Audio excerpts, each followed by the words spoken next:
You ask what is the proper limit to a person's wealth. First, having what is essential, and second, having what is enough. In the video I made about how I save and invest 70% of my income while on my way to financial independence, I received a whole bunch of questions about how much money that is and if it's pre-tax money or not. Let me clear some of that up. First, it is pre-tax money. The government is going to take what they're going to take, so that amount is what it is. Second, I won't tell you exactly how much money I make every year or the exact amount I set aside every single month, because I know some people that I work with watch my videos. I'm not about to open up that can of worms, and plus I have other streams of income outside of my full-time job. But I'll give you a little carrot and say that the money I set aside every year is at least $40,000. How much more? Well, you can guess in the comments down below. In this video, I'm going to go one step deeper into how I actually save and invest more than $40,000 per year to help me reach financial independence sooner rather than later. This video isn't going to be about cutting coupons, turning old wine into vinegar, or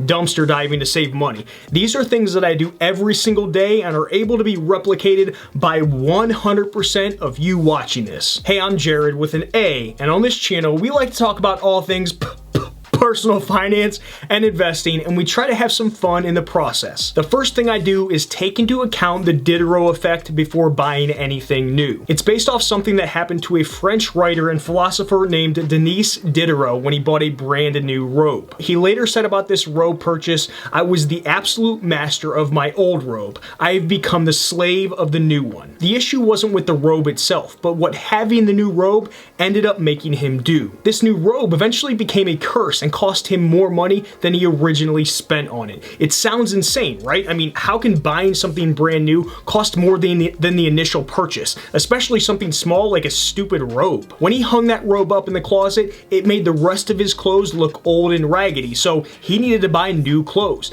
When he took that robe off and laid it on a chair in his room, that chair didn't fit in because it immediately looked out of place. And his old shoes that were still in great condition didn't match his new robe when he wore it out, so he obviously needed to buy a new pair of shoes. Because the more you upgrade one thing in your life, the more you'll notice that other things around you just don't fit in any longer. To balance out your new life with your old life, you'll need to make additional purchases. All it takes is one large or small purchase to set you down this path that can be difficult to get off of. Take, for example, the car purchase that I made a few months ago. I bought a used car that was nicer than the one that I got rid of. It's not an extremely expensive car, it's a very modest car that fits my lifestyle perfectly. The insurance I carried on my old car was liability insurance because, of course, it was an older car and I essentially had the cash on hand to self-insure it, so it wasn't very expensive. But on this newer car, I wanted to get full coverage. It's an upgrade, it's worth more money, and I want to properly protect it. Even though I have the cash on hand to self-insure this newer car right now,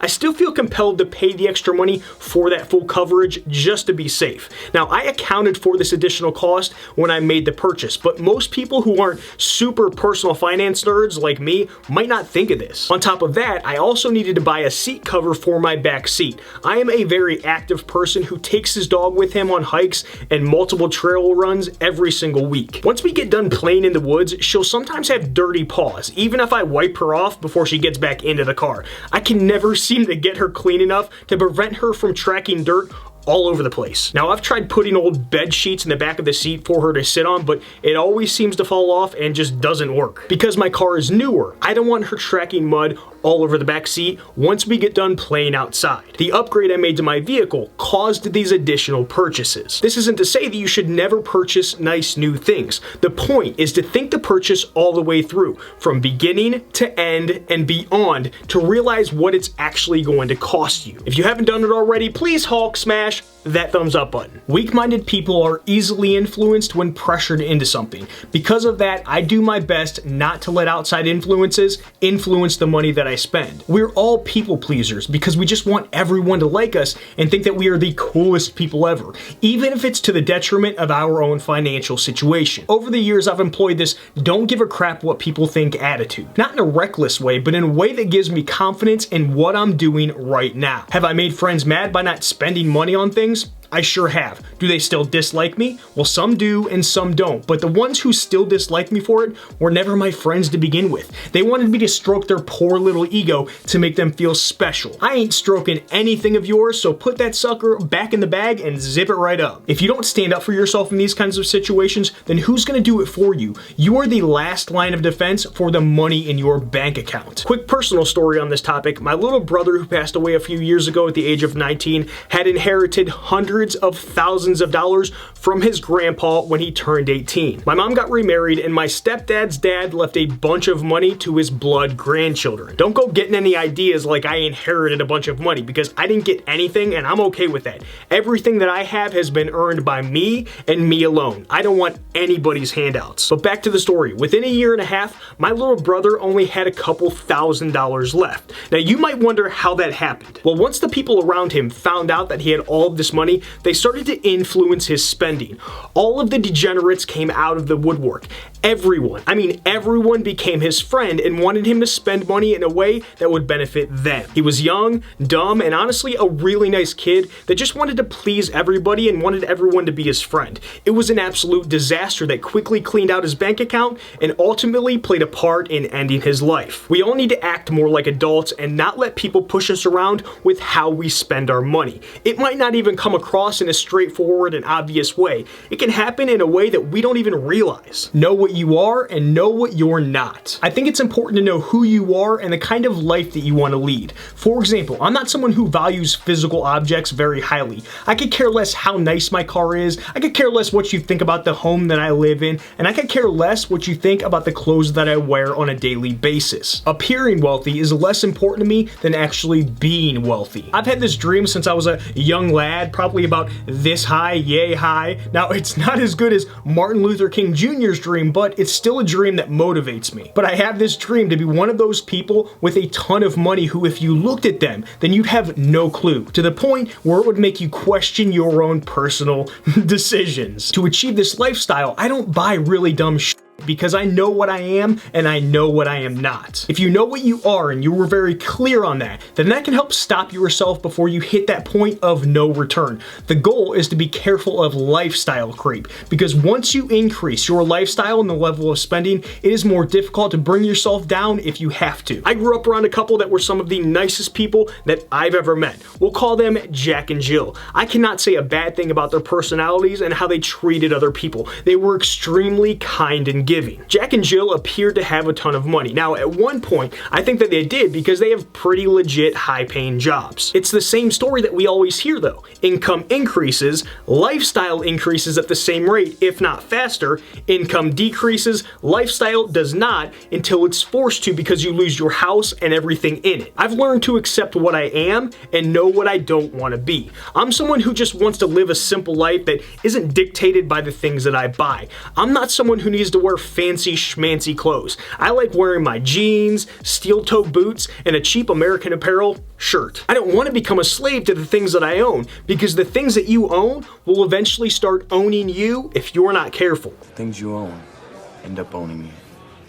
If you know what you aren't, then that's going to give you a chance to catch yourself before you commit to buying something that you know just isn't you. If I'm being completely honest with you, I actually laugh at the people who live extremely lavishly, because it makes me wonder what their mental state would be if we took those things away. My guess is that the majority of their sense of purpose is tied to the objects that they own. Just like one of my favorite Stoic philosophers, Seneca, once said, "A wise man uses many things, but needs none of them." If you are someone who has an expensive taste, then that's fine. Don't beat yourself up about it. You just need to be a little bit more careful and aware of your natural tendencies. This by no means makes you a bad person or even an idiot, but it does make you even more vulnerable to spending money that you know you shouldn't on things that don't actually make you happy. I save money by keeping my ego in check at all times. Everyone's got one, but we all kind of suck at putting it in its place when it matters the most. If we let our ego go unchecked for long enough, then it makes us lose touch with reality. reality. We start to become a glutton for everything around us.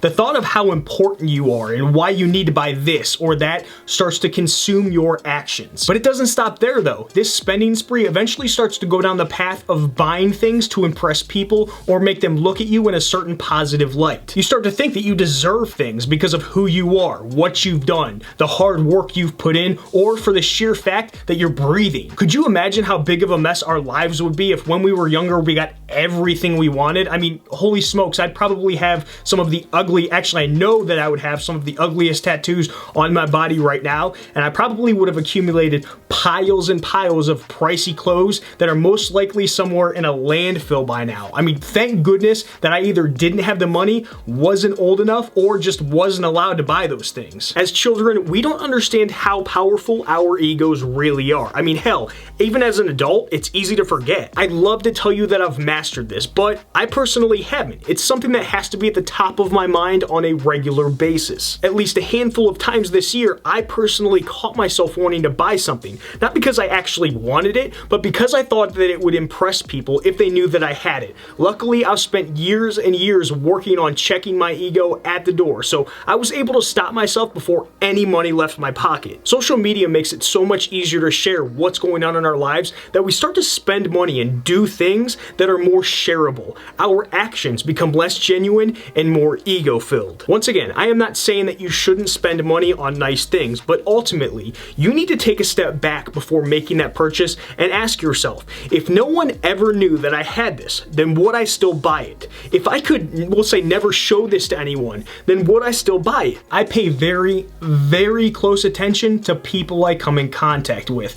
They are the best teachers on what not to do with my money or my life. Think of someone in your life that you know for a fact that you'd never want to become. They're those people that always make you slightly turn your head and think to yourself, wow, that is insane. Why would you do that? Is this real life? It can be someone that you've known in the past or right now. It can be someone that you've never actually met but have noticed something that they did. Heck, it could even be you from the past. This exercise isn't intended for you to look down on other people, but instead, it's a way for you to evaluate your actions based on what someone else is doing. Even the thought of potentially doing what they're doing should absolutely disgust you to your core. The last thing you want to do is become them, so you have to do the complete opposite. And if you don't have anybody like this in your life, then make them up in your head. Make up the most ugly, horrible person in your head and be the absolute opposite of that person. Check out these videos to your left. The top one will take you to a playlist that has all of my financial independence retire early videos to help you reach it faster. The bottom one will take you to a video that I made on how I save and invest 70% of my income every single month. Don't forget to Hulk smash that thumbs up button. Thanks for watching. I'll see you in the next one, friends. Adios.